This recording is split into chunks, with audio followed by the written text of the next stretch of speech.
All right, guys, I'm about to show you how I find inspiration through samples and stems, and really a technique that I've been using that really pushes my music into so many different creative areas. I couldn't do it all alone if I didn't use this technique. Okay.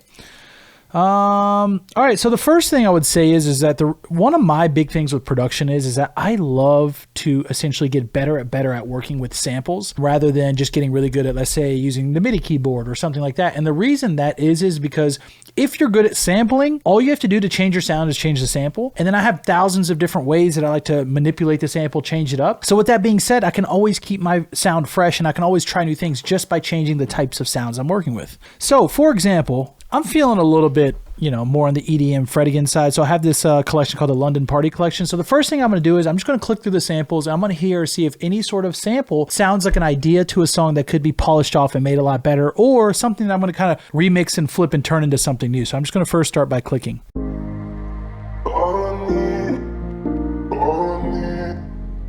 God, right off the rip, bro. I'll click a couple more for the video, but like if it was just me sitting here, I would just get rolling with that.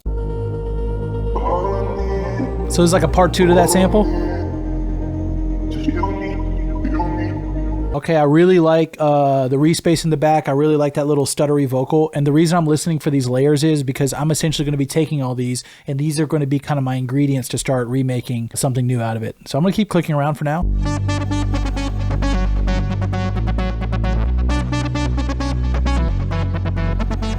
So on this one, I love the sparkling in the background, right? Even if I go to away, there's like this like little, that thing was really speaking to me. Also the respace. Let me keep playing.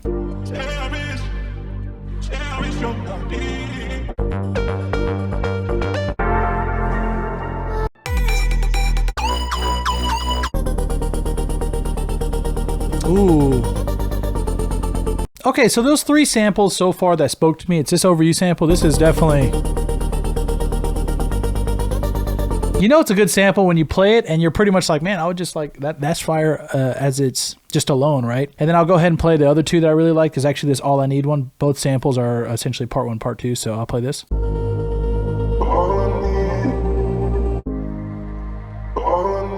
This right here was also fire. And then the third one was this one. Okay, so with that being said, I'm going to start with this one because I really like the foundation of it. It's called Over You. So I'm going to go find the stems and I'm going to first off set the BPM. It's very important you set the BPM to the same BPM that the samples are. So we're going to set this to 126. I can actually shift click, get them all, drag them all in. And I'm going to put just a real quick piano roll on. And then what I'm going to do is I'm just going to also grab the MIDI. So now whether I want any of these individual layers, like let's say I want just a vocal, I now have access to it, or if I want just the chords. And then even if I want some of the MIDI files, I got the MIDI as well, so now I can add custom sounds on top, okay? And one important thing to note here is if I change the BPM, all the samples change lengths, as you guys can see. And so it's very important that I switch my stretching mode to stretch, because now watch what happens.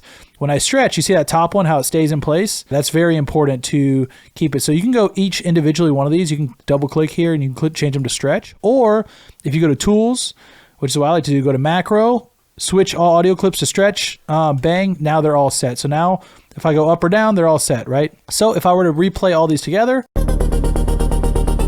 I got the whole sample in there, but it's all individual layered out. So let's go grab another one.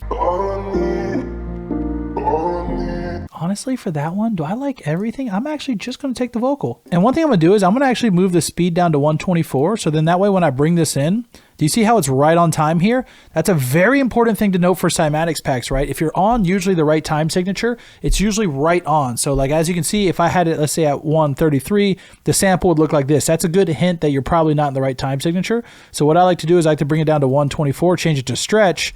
So now, even if I move BPMs, it's all stuck the same. And so now they're all together, okay? And then let me go over to this sample. Okay, so 2 things I'm going to grab from this one is going to be those little sparkle sounds, the sparkle sounds I talked about earlier. And don't forget, I'm going to change it to 132 because when I drag it in, I want them to line up nicely. And then the other one, honestly, what does this sound? No, I'm just gonna grab that lead. That lead is kind of fire. So I'm gonna change them both to stretch. So now we got a bunch of different samples here. It would sound crazy if I just press play. I'm not going to. But one of the cool parts is that no matter how I stretch it now, we kind of have a little bass, right? I'm gonna do 128, you know, maybe it's for some house vibes. Okay, the second thing we need to do is we're gonna put this all into a certain key. I'm probably going to go with the main loop that we dragged in all the chords, so then that way everything kind of fits. So these two over here, this one's in C minor. This vocal right here is in C minor, but our main song here is in G minor. So if I play it, it probably won't sound good. It could in theory, but it's actually not that bad if I'm being real with you. But here, we'll just move it down just for a sake. So if this one's in C minor and this one's in G minor, all I do is I count down. I go down 1, 2, 3, 4, 5, right? So then I bring this sample down 500 cents. So even though it's in the right key and stuff, it's kind of low. You can actually change this stretch mode to stretch pro and get different tonality. So even though I went too low, the format will help it pick it back up a little bit. Okay, and then the other sounds, which is like B minor, the B minor lead. So B minor's here. I need to get to G sharp. 1, 2, 3, 4. So I go down 4. It's a cheap little trick, guys, I use to keep all my shit in key. And you can also use your ear, don't get me wrong, but a lot of producers I know count down the keyboard. So now, when I play this lead, it should be in key. And the pad, the sparkles. So now I got all these elements that are in the right key. Now comes the fun part. I have prepped, I have found inspiration, and I'm gonna show you guys kind of like the simple way of getting started with this, and then I'm gonna show you guys how you can really start pushing the creativity, because I like to really mangle these samples. But the first thing I'm looking to do, and especially as newer producers, like, dude, if you were to play all these layers, it's gonna be way too busy. What you wanna do is start layer by layer and just look for like, what are you feeling? Like what out of these sounds is really giving you like a certain type of feel? So I'm just gonna play through a few and find some I like.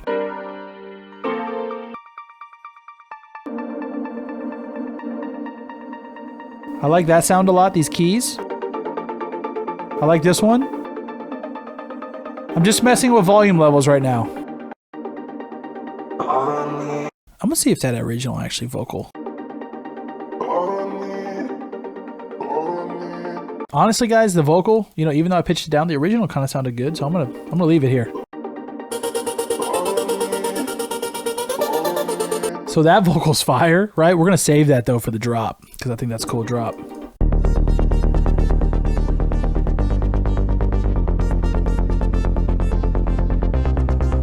So already right there, the first thing I'm trying to do here is I'm testing different layers. I'm mixing and matching these samples.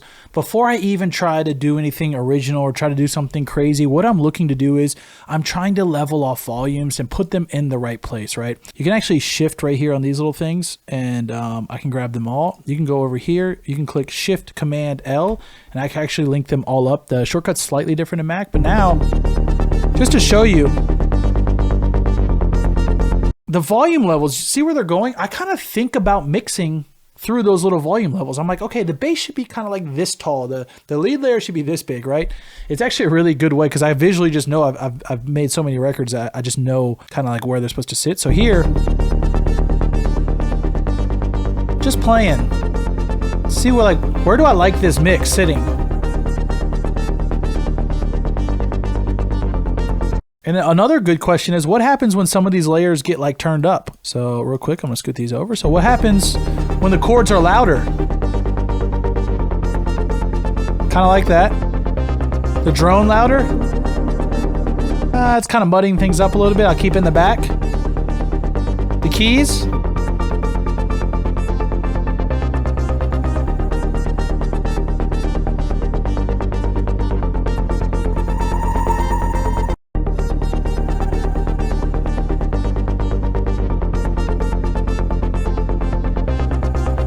So already right here, I've found something cool. And I'm taking different elements of this, and one cool part is that before I start making it, like I said, creating other types of music out of this, all I'm trying to do is match volume levels, because what we're doing is we're setting a solid foundation before we start experimenting on top. Because once your song has a solid foundation to it, a solid mix to it, you guys would be surprised how easy it is to try out different layers, swap sounds, try a new lead on it, and then get to that cool creative place. But if your mix isn't sitting good from the very beginning, and if your foundation isn't good, then it's kind of hard to go into different places. So the next thing I'm going to do is I'm actually going to go through some different drum loops and just see if I can get like a solid like vibe going to go with this essentially.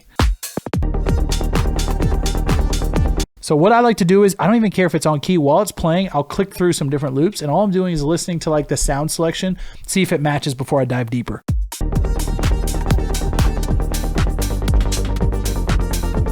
So like already right there, like this one was like kind of a vibe. So I'm just going to drag it in. Same thing I'm going to do here, the Know Me drum loop, right? So now I got the layers. Once again, because I added a lot of new samples, I'm going to switch audio clips to stretch. The same thing I'm doing here, I'm dialing the mix in. I'm maybe even muting layers.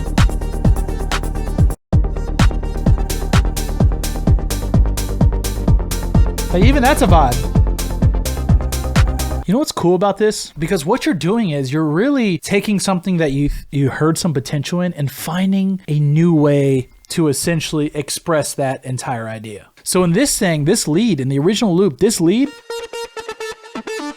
was going crazy. It was super loud, but we've almost toned it back, put it way in the back, and it's creating just this like background rhythm.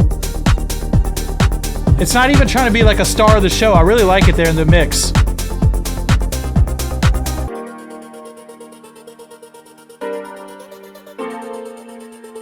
I kind of fuck with that a lot already, the transition of it. And actually, I'm going to take this.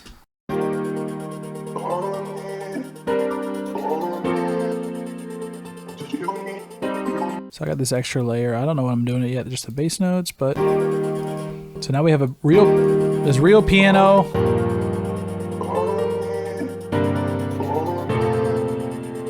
We'll do some processing on it.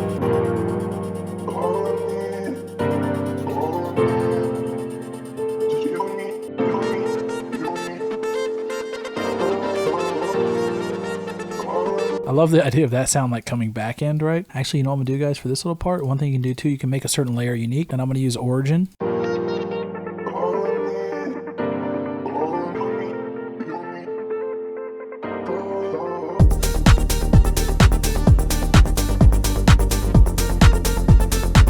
Okay guys, so as you can see, we used a couple stem layers and we've created like a little bit of a vibe here. Now what? Okay, now what do we do, and why did we take all these different stem layers and stuff, and how can we get this to a place where you can start experimenting and finding cool stuff that just hasn't like felt like it's been discovered before? Okay, so the first thing we can do to change the vibe and really start to experiment is, so I like that. I have this random bass note here. Let me actually clone this. So now I'm gonna actually bring in an 808 because I'm like, hey, let me try this in like a little bit different of a genre, right? Get some fat 808s on it. So I'm gonna put in the 808. I'm gonna just follow the bass note that was provided. That's why that's why it was important for me to grab the original. As you can see, I'm just following the bass notes that were already given to me because I don't know shit about music theory. Just know little stupid tricks. I just know tricks to make it seem like I know what I'm doing.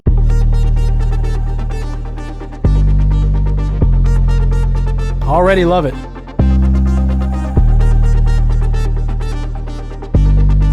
Now let me try out some different samples here. I actually have a free drum kit. It's an exclusive Cymatics kit that has some drum loops that I really, really like, and it has some drum one-shots.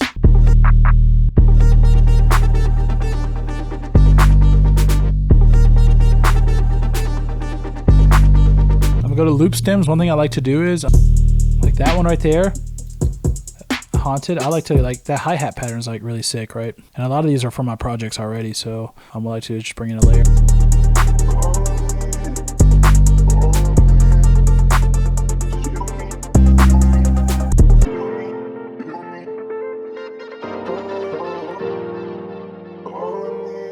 And now it's like turning into like a beat all of a sudden. As you can see, I'm shifting now that because I set a basic foundation where I didn't really change much about it. And now what I'm doing is now I'm like, okay, let me get some trap drums on it. Let me try this on it. Let me see if I can tweak this a little bit. And slowly it starts to evolve. But the thing is, I had so many solid ingredients that a lot of stuff I'm going to try, I already know will sound pretty solid. Just like a little breakdown here.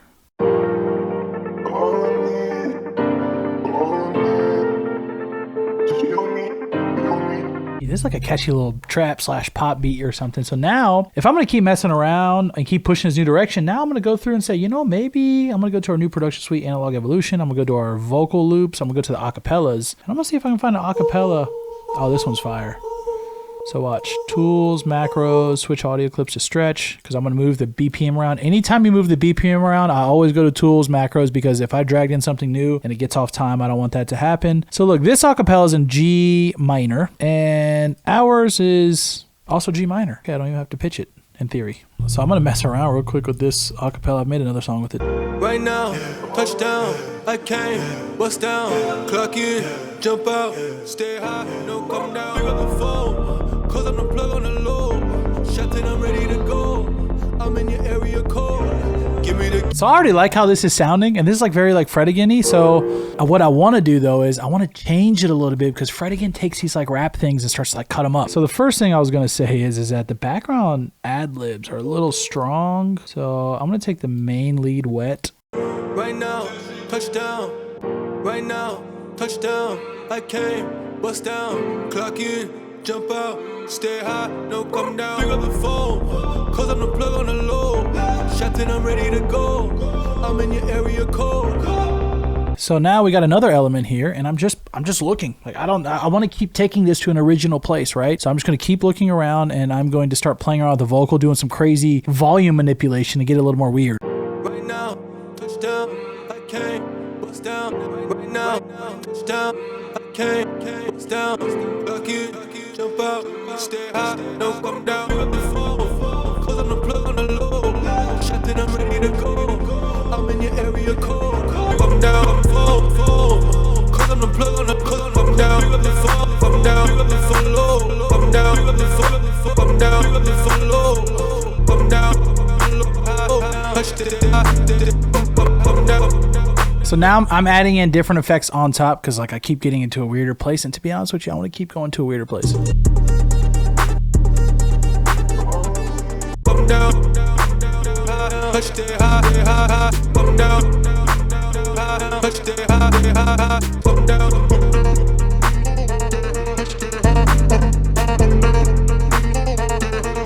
Got some cool little vocal chops going. Let me I'm gonna put these to the side real quick.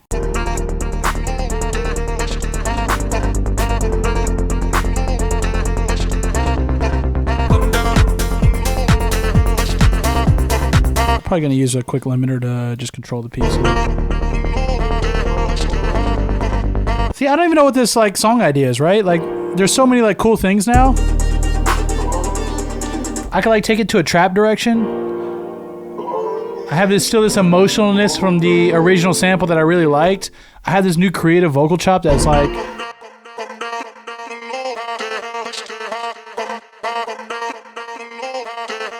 Like that shit's fire, so I like that drop honestly a lot. Play some of the original chords and stuff with that actually.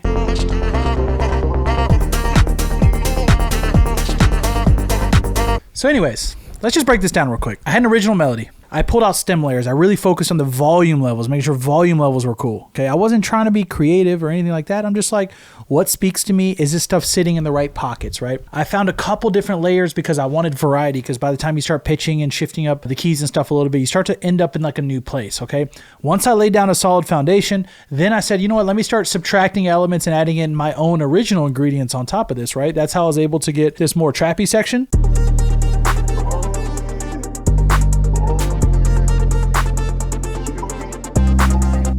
So it's cool. So if I want to turn this into a beat, that's pretty sick. Then I started to get a little crazier. I want it to be a little bit more unique, more original. Well, because I had this, I took a couple elements. I took this acapella. I made this original chop out of it.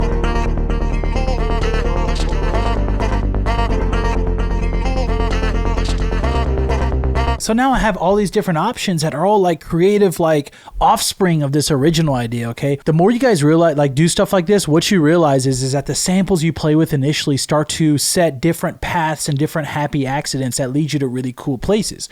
And if you guys are watching these videos and you start to learn a lot of these little production techniques, you can take one little sample and then take it into 40 different directions and new places. And that's one of the exciting parts about music. You even see this a lot with big artists, right? You'll see a guy like Kanye West take like an old school sample, or like somebody like Skrillex do like a remix or something. They'll take something, they'll invent something completely new out of it. The reason that sampling and remixing has been such an important part of music and artist career, and just the way sound has shaped in general over the years is because sometimes as producers and artists ourselves, we get stuck in certain loops. We make the same type of song or something like that. And the thing that I think is amazing about sampling and looking for new sound inspirations and focusing on sample selection and really figuring out what potential of certain sounds are out there, right? Like these different songs or these different little sample ideas have so much potential to go in different directions. And that's one of the beautiful parts about music today. So if there's something to take away from this video, if there's some practicals here, I want you to find different melodics that are really speaking to you as a producer. Then I want you to grab the stem layers and I want you to mix and match a couple different ones. Make sure you get everything stretched correctly. Make sure you get everything in the right key. And then what I want you to do is I want you to spend a lot of time messing with the layers, because this is actually going to help your mixing quite a bit, because this is an important skill. Combine different layers. Only use a few different layers from a few different samples and start to find new combinations that create new things, okay? When you mix, honestly, it's like adding ingredients to like soup, okay? The second you add salt to soup, okay, that shit's going to turn into a brand new thing, okay? It's no longer going to be just salt, and it's no longer going to be the soup you had before, okay? The new flavor that comes out of it is really good. I know that might be a crazy analogy, but that's kind of how I feel about mixing sounds and samples and stuff. And then on top of that, once you start to mix and match different sample layers and get really good at that, and pay attention to the volume levels, notice how the whole first half of the video when I'm doing it, I'm just trying to get the volume levels right, and I'm testing it. I'm saying, okay, what does it sound like when this sounds louder? What happens when this sounds a little bit more quiet? What happens when we got more bass, less bass? Then what I want you to do is then take your own stuff, your own ideas, start to pile it on top. I added the trap drums, right? The trap drums really took this to a new direction. This vocal chop, that shit was cool, okay? And it was a completely original kind of idea added on top of this, and it really dictated a whole new direction that this could have gone in. And the thing is that I chose to express my creativity through that vocal chop, through the arrangement, through different stuff. You don't always have to be like make every sound. You don't always have to make every single piece of MIDI, okay? It is okay to take different inspiration sources and start to combine them, because when you start to do that, you start to expand what types of music you can make. Like I said at the beginning, you can really start to create more stuff, and you'll find new unique sounds because you do this. All right, guys, it's a very, very powerful thing. And honestly, that's one of the reasons I love running Cymatics is I'm making resources that I like to use. Okay. So anyways, if you guys look in the link in the description, there's going to be some cool sounds for you to use. If you guys want to mess around with different melodics and stuff, feel free to mix and match any combination. And yeah, guys, if you enjoyed this video, I would suggest checking out the rest. This is actually a part of a really large 60-day course that I am creating. And I'm going to be going through showing off all the techniques that I use to create music, everything from using melodic one-shots to create original melodies, to sampling stuff, to my drum techniques, mixing techniques, how I use different plugins. And yeah, guys, I think you get a lot of value out of this, regardless if you're a beginner producer or somebody who's been producing for 10 plus years. Anyways, hope you guys enjoyed the video, and catch you next time. Peace out.